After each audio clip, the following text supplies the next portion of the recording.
Assalamualaikum warahmatullahi wabarakatuh. Saya Yudi Pramoko, tukang donat dari Parung YouTuber tertua di semesta. Alhamdulillah, wassalatu wassalamu ala rasulillah. Kekeliruan pokok ya, dari Ketua KPU Hasyim Asy'ari yang hari ini dipecat oleh DKPP karena persoalan asusila. Kesalahan pokoknya dia mendatangi perempuan. Dulu dia mendatangi ketua partai Republik ya, tahun yang lalu, sehingga dia dapat peringatan keras terakhir ya, dari Dewan Kehormatan Penyelenggara Pemilu. Sekarang dia mendekati atau memburu wanita cantik ya. Dulu juga wanita juga ketua partai itu. Sekarang wanita juga panitia pemilihan luar negeri di Den Haag.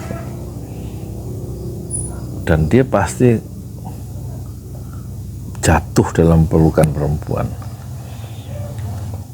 Ini berbeda dengan Yusuf ya, Nabi Yusuf yang laki-laki. Dia tahu caranya menghadapi perempuan supaya tidak terjebak ya, itu dia lari menjauh dari perempuan dengan melarikan diri, mencoba keluar dari kamar dan ditarik punggungnya, jubahnya oleh perempuan itu ya. Jadi teknik untuk menghindari jebakan perempuan adalah lari, jangan mendatangi perempuan. Kalau Hasyim Asy'ari membaca Al-Quran surat Yusuf ya, surat ke-12 ayatnya 28, inna kaidakunna azimun, sungguhnya tipu daya kalian wahai perempuan azim, besar sekali. Sementara kaida kada syaitani dha'ifa, sementara tipu daya setan adalah dha'ifa, lemah. Tapi kalau tipu daya perempuan azim, agung, berbahaya. Jadi karena begitu besar, kuat, dan tidak main-main, cara laki-laki untuk menghindarinya adalah harus menjauh, melakukan maintenance distance, penjagaan jarak terhadap perempuan, baru selamat. Dan terbukti Hasyim Asy'ari karena mendatangi perempuan Hasnaini ya, ketua Partai Republik, dan juga perempuan cantik anggota panitia pemilihan luar negeri sampai ke Den Haag ya, itu terbukti Quran adalah benar ya. Oleh karena itu kita ingatkan ya, laki-laki hendaknya jangan sekali-kali mendekati perempuan.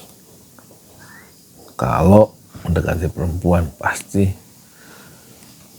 jatuh ya, dalam pelukan yang asusila, sebagaimana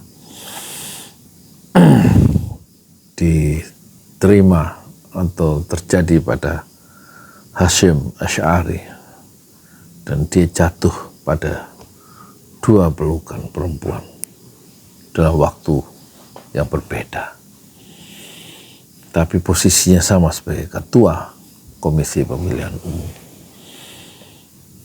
Dulu waktu saya masih jadi khotib Jumat ya, di masjid di daerah Parung, saya menceritakan satu kisah training anak-anak muda di sebuah kawasan Timur Tengah. Syekhnya itu menjelaskan tentang kematian dengan penuh khusyuk, dengan penuh antusias. Anak-anak muda generasi baru itu mendengar uraian Syekh itu, tapi hanya satu yang dia menangis terseduh-seduh, menangis tidak henti mendengar kematian yang dijelaskan oleh Syekh itu. Setelah acara training selesai, saya jelaskan dia forum khutbah Jumat ya di depan jamaah hari Jumat itu. Bertanyalah Syekh itu, wahai anak muda, saya dengar, saya lihat, saya perhatikan semua mendengarkan uraian saya, tetapi kamu justru menangis. Kenapa kamu menangis? Anak muda itu menjawab, ya Syekh, uraian saya tentang kematian itu mengingatkan ayah saya. Dia sekitar 60 tahun, 63 tahun begitu usianya. Sebagai tokoh masyarakat. Banyak masyarakat yang bertanya kepada dia dalam kehidupan sehari-hari. Minta penjelasan, berkonsultasi dan lain-lain. Lalu, ya saya teringat ayah saya yang wafat di atas perempuan yang bukan mahramnya di usia yang tidak lagi muda. Jadi anak muda itu kehilangan anaknya, kehilangan orang tuanya, yang dicabut nyawanya saat ayahnya sedang berzina dengan perempuan lain.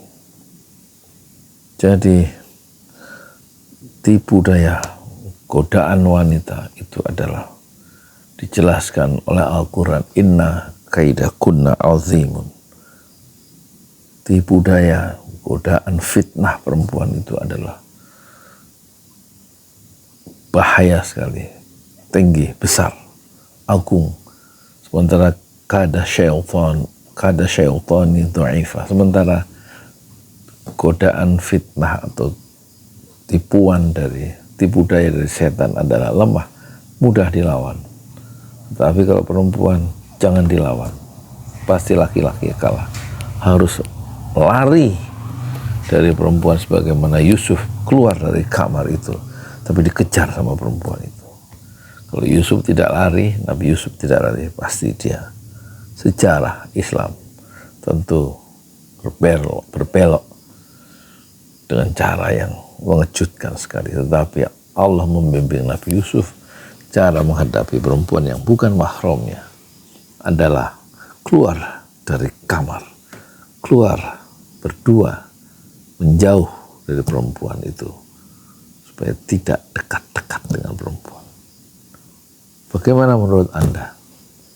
Apakah Anda punya pengalaman seperti Ketua KPU Hasyim Asy'ari, atau Anda punya pengalaman seperti Nabi Yusuf yang dengan tegas menjaga jarak dengan perempuan yang bukan mahramnya dan dia lari sehingga gamis bagian belakangnya robek, ditarik oleh perempuan itu?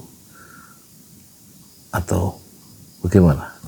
Komentar Anda, silahkan komentar, like dan share video ini. Assalamualaikum warahmatullahi wabarakatuh. Di jalan Allah. Ini Masjid Enam Syuhada lagi dikunjungi sama Ketua Hilmi. Modal awalnya berapa Pak Yudi Pramuko? 750.000. 750.000 rupiah aja. Jadi ini 500 jutaan nih barang. Sekarang udah habis 310. Masya Allah, tuh udah pakai keramik, plafon itu granit tuh kayak marmer tuh. Masya Allah nih, sampai juga kita ke sini. Masjid Enam Syuhada, ngapa namanya Masjid Enam Syuhada, Ya, Pak Yudi? kita mau mendokumentasikan perjuangan dakwah nama anak muda pengawal Habib Rizik Syihab itu. Masya Allah. Yang dibunuh sama orang jahat di kilometer 50. Kilometer 50 ya. Itu kan simbol memperjuangkan dakwah itu kita harus memberikan segalanya untuk Islam kan ya. Untuk Masya dakwah Islam. Allah. Dan nama anak muda itulah yang sudah memberikan segalanya untuk Islam. Masya Allah. Apa nanti nama pemuda itu ada juga di sini mungkin diterangkan? Mungkin namanya 6 syuhada. 6 syuhada itu, Ya. 6 syuhada dipasang di sini, 6 syuhada. Bipali, apa yang dikomentarin dari ini semua, Bipali? Masya Allah, luar biasa. Dari uang 700.000, kalau pengen ternyata bisa. Bisa. Allah kirim. Tuh, bisa. Ya, dengan masuk satu gang kecil, tapi Bapak ini luar biasa. Kecil tuh. Oh, Masya Allah ya. Satu call aja. Masya Allah. Perjuangan Pak Yudi Pramuko, YouTuber sejagat paling tua. tertua di semesta. Tertua di semesta. Masya Allah. Tukang donat. Tukang donat. Tukang donat dari Paru. Ini saya laporkan dari lapangan ini, langsung dari Masjid Anam Syuhada. Masya Allah. Dan ini dia. Dalam lihat ah. Tuh lihat tuh masjidnya, tuh imamnya di situ tuh. Malam-malam lagi kita. Masya Allah, masih kurang nih. Atapnya katanya transfer aja. Masjid Anam Syuhada sebentar lagi selesai. Dinding lubang angin sebagian sudah terpasang, lantai 2, dan kemudian plafon termasuk lantai bukan keramik, granit 150 dus bersama tiang-tiang yang ada 16 setinggi 4,5 meter. Kemudian finishing terakhir adalah tangga menjebol atap ya, lantai pertama untuk masuk ke lantai 2. Inilah Masjid Anam Syuhada. 2,5 tahun lalu dimulai pada 2 Agustus hari Senin 2021. Tinggal sedikit lagi insya Allah, dan lantainya dari keramik, bukan keramik, granit, sudah diresmikan lantai pertama. Nanti lantai kedua lewat sini tangganya jebol untuk masuk ke lantai 2. Inilah Masjid Anam Syuhada yang sangat megah karena dari bahan-bahan pilihan, kualitas nomor 1.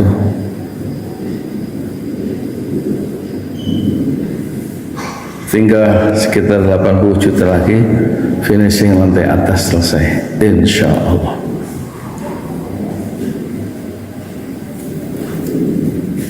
Ya, inilah Masjid Anam Syuhada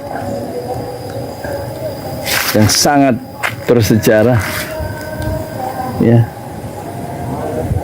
dalam sejarah dakwah Indonesia modern, insya Allah, karena ini dibangun dalam konteks kezaliman rejim penguasa yang sudah membunuh 6 santri dari front pembela Islam, dan kita abadikan pengorbanan dan perjuangan dakwah mereka, sehingga kita sebut namanya Masjid Anam Syuhada. Mereka mengawal perjalanan dakwah gurunya Habib Rizik Syihab, dan mereka dicegat oleh orang-orang jahat di kilometer 50. Saya Yudi Pramuko, tukang donat dari Parung Juber, tertua di semesta fasbir sabrun jamila, bersabarlah dengan kesabaran yang indah. Assalamualaikum warahmatullahi wabarakatuh.